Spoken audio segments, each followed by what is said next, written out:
Okay, let's start today's class. In today's class, we will learn about must have plus third form. Must have के साथ हम third form का प्रयोग करना सीखेंगे.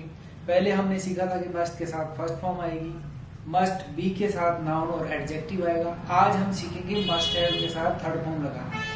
मस्ट हैव और शुड हैव दोनों ही सेम से हैं, लेकिन फर्क इतना सा है कि मस्ट हैव में कोई काम हमें करना ही चाहिए, उस सेंस में इसका हम प्रयोग करते हैं. जैसे you must have taken decision in time, तुम्हें समय पर ही डिसीजन लेना चाहिए. You must have taken T, तुम्हें चाय लेनी चाहिए थी. You must have told a story, तुम्हें कहानी बतानी चाहिए थी. You must have sold a book, तुम्हें एक पुस्तक बेचनी चाहिए. उस सेंस में हम इसका प्रयोग करते हैं. तो आसानी से हम बात कर सकते हैं. आई मीन टू से you must have taken decision, तुम्हें डिसीजन लेना चाहिए था. तो वी कैन से एक व्यक्ति को डिसीजन समय पर ही लेना चाहिए. और कैसे लेना चाहिए, this is the most important thing in our life. मतलब बिन विचारे जो करे बाद में पछताए. जो व्यक्ति बिना विचारे कोई कार्य करता है तो उसे बाद में पछताना पड़ता है. So we can think that whatever work is being done by us, we should think and after we should do that work. यानी कोई भी कार्य करने से पहले हमें सोचना चाहिए, समझना चाहिए, उसके बाद हमें वो कार्य करना चाहिए. मतलब पहले तोलो फिर बोलो. तो हमने बात की you must have told a story, तुम्हें कहानी बतानी चाहिए थी. इसी को यदि हम क्वेश्चन बनाए तो कैसे बनाएंगे, must I have told a story, क्या मुझे कहानी बतानी चाहिए थी. Must I have taken decision, क्या मुझे डिसीजन लेना चाहिए था. नेक्स्ट थिंग यदि हम बात करें, जैसे you must have done the work, तुम्हें कार्य करना चाहिए था. You must have hard work, आपको मेहनत करनी चाहिए थी. तो इस तरीके से हम बात कर सकते हैं आसानी से.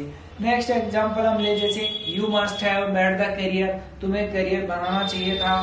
तो करियर के बारे में हम क्या कहें, all things are rubbish except career, career के अलावा सब कुछ बकवास है. यदि जीवन में करियर नहीं बनाया तो कुछ भी नहीं बनाया.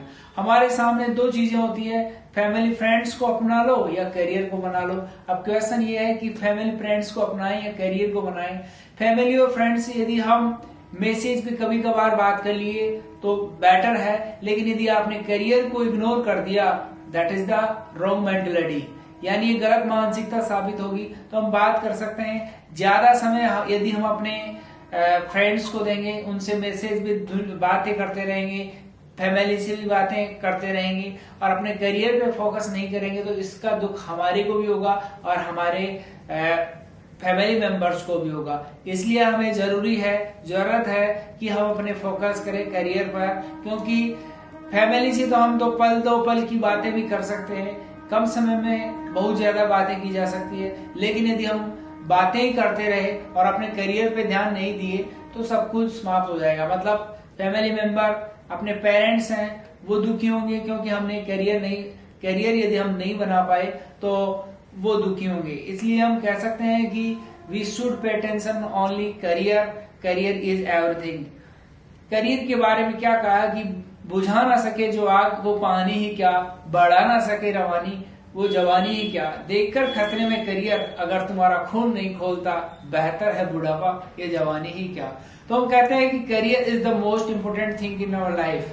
We should make the career, we should pay attention on our career. Career is such a thing which can make us great in our life. Career एक ऐसी चीज है जो हमें महान बना सकती है. इसलिए जीवन में this is the most important thing, यही सबसे महत्वपूर्ण बात है. और आसानी से हम समझ सकते हैं, without making career we can not get each and everything in life. Career बनाए बिना हम अपने जीवन में कुछ भी प्राप्त नहीं कर पाएंगे. So try to think about that. Think great, be great and make yourself perfect. बड़ा सोचे, बड़ा बने, अपने आप को महान बनाएं. वी विल मीट अगेन, हम फिर मिलेंगे. Have a nice day.